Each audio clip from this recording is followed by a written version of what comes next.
Hello दोस्तों, veterans नमस्कार। मैं दीवान सिंह। मैं आपको बताना चाहूँगा दोस्तों, हम बैंक पेंशन अपडेशन में रह गए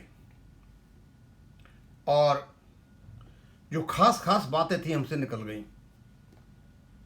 मैं एक लेटर पढ़ रहा था, वेंकटाचलम, रूपम रॉय और एल चंद्रशेखर का। इन तीनों ने दस्तखत करके एक लेटर भेजा डीएफएस को। मैं सोचा ये दस्तखत तो 9 के 9 करते थे, इन तीनों ने दस्तखत क्यों किए हैं, क्या कारण है। और इनका लास्ट का जो मैंने वो पढ़ा तो मैं और डाउटफुल हो गया। तो फिर खोज की तो मुझे पता चला कि 10 जुलाई को डीएफएस ने पत्र निकाला और पत्र निकाला, भारत सरकार ने इंडस्ट्रियल रिलेशन कोड 2020 संसद से पास करा दिया। उसमें इंडस्ट्रियल डिस्प्यूट एक्ट 1947 और ट्रेड यूनियन एक्ट 1926 के कुछ इनकॉर्पोरेट प्रोविजंस थे। अब मैं सोचा ऐसा क्या हो गया कि वेंकटाचलम को अपने लेटर के अंत में ये लिखना पड़ गया। अब इसकी पूरी कहानी तो मैं बाद में बताऊंगा, पहले मुझे लेटर बताना पड़ेगा इसका मतलब क्या है। वेंकटाचलम अपने लेटर के अंत में लिखता है, hence the DFS communication under reference has created avoidable apprehensions and may lead to serious industrial disputes in conflicts. दोस्तों आप समझ सकते हो, सीरियस डिस्प्यूट और कॉन्फ्लिक्ट्स हो जाएंगे। डीएफएस ने जो लेटर निकाला है, अवॉइडेबल एप्रीहेंशंस, अभी इसका लिखना भी नहीं आता, अनअवॉइडेबल लिखना चाहिए था। अवॉइडेबल एप्रीहेंशंस, ऐसी शंका है जिससे बहुत ज़्यादा दुविधा खड़ी हो जाएगी।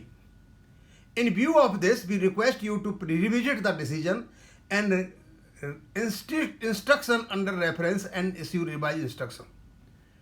और बोला आप नई इंस्ट्रक्शन निकालिए। तो इसका मतलब कुछ तो है, कुछ तो प्रॉब्लम हुई है। और आप अभी दो दिन पहले देखा होगा आपने, नोवो और एनओबीडब्ल्यू बीएमएस आर्य साहब को लेकर के वित्त मंत्री से मिले थे। पता नहीं था उस समय, और वो कह रहे थे कि इंडस्ट्रियल रिलेशन की जो मीटिंग होती है ना, उसमें हर रिकॉग्नाइज यूनियन को बुलाइए, ये कह के आए थे। अब भाई संसद के द्वारा पास किया कानून, तो इसमें वित्त मंत्री क्या करेगी?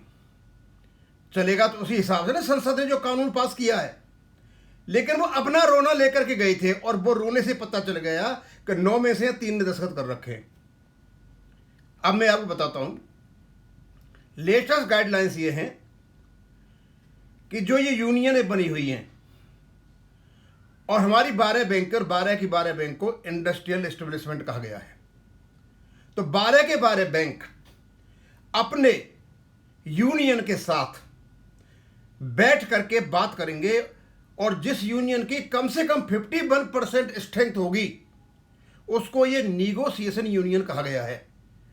और यदि एक इंडस्ट्रियल एस्टेब्लिशमेंट में, एक बैंक में ज़्यादा यदि यूनियन है, उन दो को मिला करके यदि 51% हो जाता है, लेकिन एक यूनियन का जो व्यक्ति वहां अटेंड करने जा रहा है, कम से कम उसको 20% लोगों का समर्थन होना चाहिए, वो कहलाएगी निगोशिएटिंग काउंसिल। यानी अब निगोशिएटिंग जो यूनिट और काउंसिल होंगी, उनके अलग मापदंड कर दिए गए हैं। अब सवाल यह है कि जैसे वेंकटाचलम की यूनियन है, इसमें सारी की सारी यूनियन के मेंबर हैं। जो बैंक निगोशिएटिंग यूनियन बनाएगी, यदि वेंकटाचलम जान लीजिए कैनरा बैंक का बनाना है या इंडियन बैंक का बनाना है, और वेंकटाचलम के साथ उस बैंक में 51% लोग नहीं हैं, तो ये इंडियन बैंक की ओर से निगोशिएट नहीं कर सकता। ये डर है असली। दूसरी यूनियनों के लोग मेंबर तो हो सकते हैं, लेकिन निगोशिएटिंग टीम के पार्ट नहीं हो सकते। इसका मतलब तो ये हो गया कि यदि उस पर्टिकुलर बैंक में कोई यूनियन है और उसके पास 51% लोग हैं, तो निगोशिएटिंग वो करेंगे, न कि ये वेंकटाचलम करेगा। और ये जो खेल खेला है इंडस्ट्रियल रिलेशन कोड 2020 के माध्यम से, जो नवंबर 2025 में लागू हो गया है, उसने इनकी नींदें उड़ा दी हैं। और मैंने देखा था ये 3 लोग जो दस्तखत कर रहे हैं ये कहते हैं सर हमारा 80% वो है। अब वो डिफरेंट बैंकों से है, लेकिन यहाँ तो बैंक वाइज निगोशिएटिंग यूनियन बनेंगी। अब ये कौन सा खेल होना भैया पता नहीं, ये बड़ा खेल हो गया। तो पहले तो ये देखना पड़ेगा कि इन्होंने जो इंडस्ट्रियल एस्टेब्लिशमेंट कहा है वो कहा किसको, तो मुझे लेटर पढ़ के बताना पड़ेगा आपको कहाँ का, ये आपका DFS का। तो DFS ने लेटर निकाला 10 जुलाई को, chairman state bank of India और managing director and CEO of nationalise banks के लिए। Conduct of periodic structure industrial relation meeting with recognise union और एसोसिएशंस।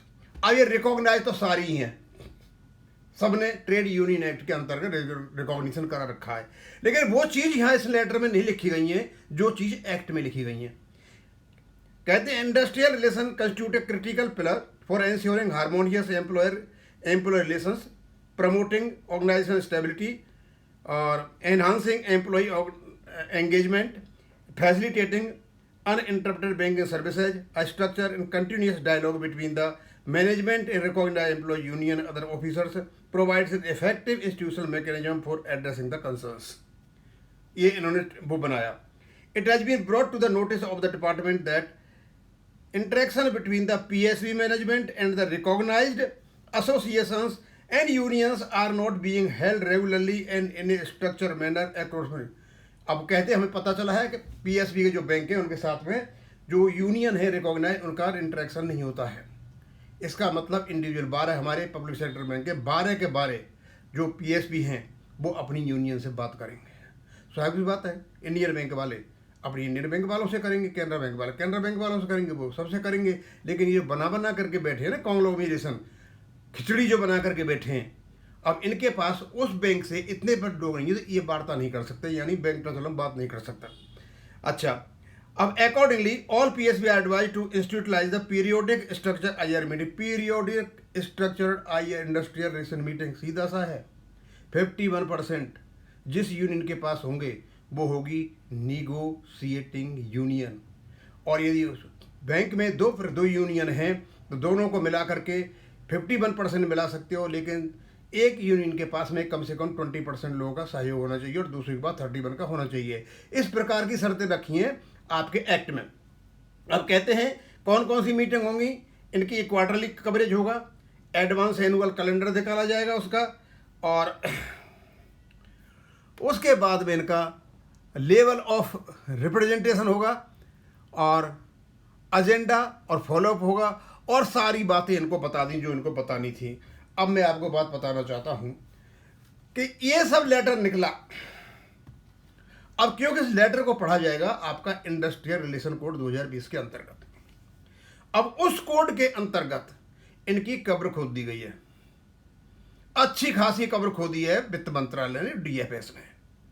ये समझ ही नहीं पाए कि 2020 में जो कोड पास हो गया था और 2025 में जो लागू हो रहा है, मतलब इनको बिल्कुल अलग थलग कर दिया है। अब बैंकटाचलम के पास कितनी स्ट्रेंथ है, 12 बैंक हैं, 12 बैंकों की यूनियन की स्ट्रेंथ लेकर के ये बैठा हुआ है, लेकिन ये किसी बैंक में बैठ करके नीगोशिएटिंग नहीं कर पाएगा। हर बैंक को कहा गया है कि आप अपनी नीगोशिएटिंग टीम बनाइए, जिससे कि वहाँ जो भी प्रॉब्लम हो रही है जो उस पर वार्ता हो सके। अब दोस्तों, मैंने जब इसको पढ़ा तो इन्होंने लेटर लिखा कि भाई ये तो गलत हो गया, इसको आप ठीक करो, रिविजिट करो, ये करो। वो तो हो नहीं सकता क्यों, पार्लियामेंट का बना हुआ एक्ट है। और अंत में ये कहते तीनों के तीनों कौन, वेंकटाचलम कहता है, रूपम रॉय कहता है, एल चंद्रशेखर कहता है, बोला सारे तो कुएं में जाओ, 6 के 6। ये तीनों मिल गए, और ये तीनों दलाल जब मिले तो ये कहते हमारी 80% स्ट्रेंथ है। भाई तुम्हारी 80% स्ट्रेंथ का कुछ भी नहीं होना है, इसको नहीं देख रही है। वहां बैंक वाइज देखा जाएगा कि पर्टिकुलर बैंक में जो यूनियन है उस बैंक के कितने लोग, कितने मेंबर हैं, वो करेगा निगोशिएशन, न तुम करोगे। अभी 80% का डर दिखाकर लोगों को भ्रमित करने की कोशिश कर रहे हैं।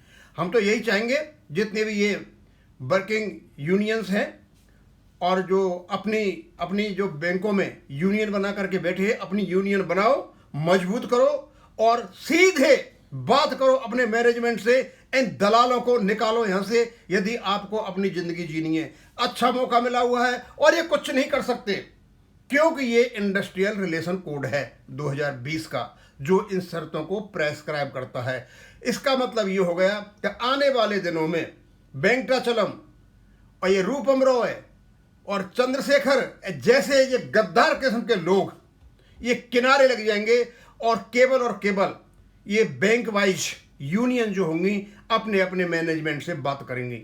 और जब बैंक वाइज यूनियन मैनेजमेंट से बात करेंगे, और मैं आपको बता देता हूं, आपका एक्ट 1970 ऑटोमेटिक लागू हो जाएगा और आपका जो बेस सेटलमेंट होगा वो केवल आपके एक्ट 1970 के हिसाब से होगा। और हो सकता है कि आपका सीपीसी में आ जाओ या सेंट्रल गवर्नमेंट के बराबर के आ जाओ। पत्ता तो काट दिया, इनका पत्ता तो काट दिया, क्योंकि व्यक्तिगत जो बैंक है, इंडिविजुअल बैंक है, उनके जो एम्प्लॉई हैं अपने एम्प्लॉयर से बात करेंगे। और यही दे रखा है आपके एक्ट 1970 में, और इंडस्ट्रियल डिस्प्यूट हो जाएगा साथ में, क्योंकि सारी समस्या जो होंगी आपकी बेस से सर्विस के जो भी होंगी वो पर्टिकुलर जो यूनियन वो बात करेगी, न कि ये सर खिचड़ी जो बनी हुई थी ना, इस खिचड़ी को काट छाट कर दिया है। अब मैं यहीं ख़त्म करूँगा। थैंक यू, धन्यवाद। एक अंत में कहना चाहूँगा, शायद मेरे ख्याल में इस कोड ने, इंडस्ट्रियल कोड ने वेंकटाचलम जैसे गद्दारों के पर काट दिए हैं। अब मैं यहीं ख़त्म करूँगा। थैंक यू, धन्यवाद।